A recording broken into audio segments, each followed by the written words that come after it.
কর্মরত অবস্থায় জাতীয় সড়কে লরির তলায় পিষ্ট হয়ে মৃত্যু হলো এক ভিলেজ পুলিশের। শনিবার সকালে এমন মর্মান্তিক দুর্ঘটনাটি ঘটেছে মুর্শিদাবাদের নবগ্রামের পলসন্ডা মোড়ে 12 নম্বর জাতীয় সড়কে। ঘটনায় ঘাতক গাড়ির চালক ও খালাসিকে গ্রেপ্তার করেছে পুলিশ। এই ঘটনায় তীব্র চাঞ্চল্য ছড়িয়েছে এলাকায়। পুলিশ কর্মীর মৃত্যুর খবরে তার পরিবার, সহকর্মী এবং এলাকাবাসীদের মধ্যে গভীর শোকের ছায়া নেমে এসেছে। মানসিক স্বাস্থ্যের জন্য সবার আগে যে নামটি মনে ভেসে ওঠে, সুস্থ মনের ঠিকানা মনোবীক্ষণ।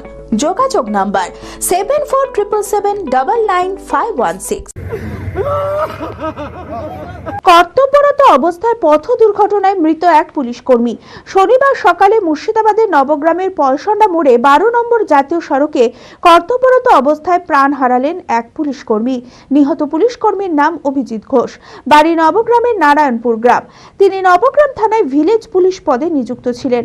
স্থানীয় সূত্রে জানা যায়, ডিউটি করার সময় একটি বেপরোয়া লরি দ্রুত গতিতে এসে অভিজিৎ ঘোষকে চাপা দিয়ে চলে যায়।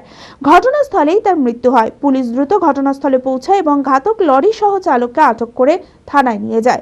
স্থানীয়দের অভিযোগ, চালক গাড়ি না চালিয়ে দুর্ঘটনার সময়ে গাড়িটি খালাসি চালাচ্ছিল। গাড়ির খালাসি একথা স্বীকারও করে নেয়। কলকাতা থেকে কোথায় যাচ্ছিল? বেরিয়াল পার করতে যায়, বেরিয়াল কন্ট্রোল করতে পারি না। কন্ট্রোল করতে পারিনি? শিখছি আমি। তুমি নতুন শিখছো? আমি ওকে ডাকছি, আমি 100 বার করে ভাই উঠ, ভাই উঠ। সে বেলডাঙ্গা থেকে ডাকছি। ড্রাইভার উঠেনি? ড্রাইভার উঠছে না। আমি যে চলো চলো চলো কইছে, আর খালি উঠছে আবার চলো চলো কইছে। আমি যে ভাই লাও, লোকজন বেশি, এখন রাস্তাঘাটে মানুষ বেশি, এখন দিও না আমাকে। তাও সেই চলো চলো কইছে, কি করবো এবার? কিছু আমার করার নাই। বুঝা বলবে আমাকে, তাই শুনতে হবে। আমি খালাসি অ্যাক্টিভ এসেছি। এই মর্মান্তিক ঘটনায় রীতিমতো চাঞ্চল্য ছড়িয়ে পড়ে এলাকায়। ভিলেজ পুলিশ কর্মীর মৃত্যুর খবরে তার পরিবার, সহকর্মী এবং এলাকাবাসীদের মধ্যে গভীর শোকের ছায়া নেমে এসেছে। চোখের সামনে সহকর্মীর মৃত্যু মেনে নিতে পারছেন না ডিউটিতে থাকা অন্যান্য পুলিশ কর্মীরা। হঠাৎ এখানে দাঁড়িয়ে আছি, একটু হঠাৎ আপনার ওই ইয়ার দিক থেকে, বহরমপুরের দিক থেকে একটা 16 চাকা কি 12 চাকা, এটা হঠাৎ একবারে উপরে ল্যাম্পপোস্টটা এখানে 799516।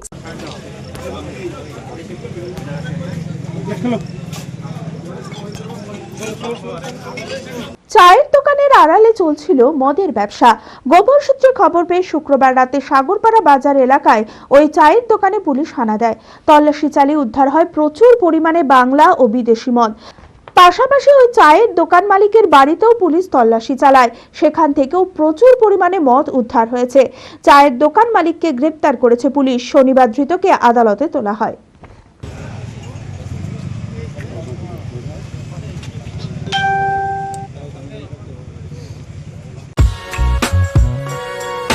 বি কেয়ার পলিটেকনিক কলেজ 2024-25 শিক্ষাবর্ষে ভর্তি চলিতেছে।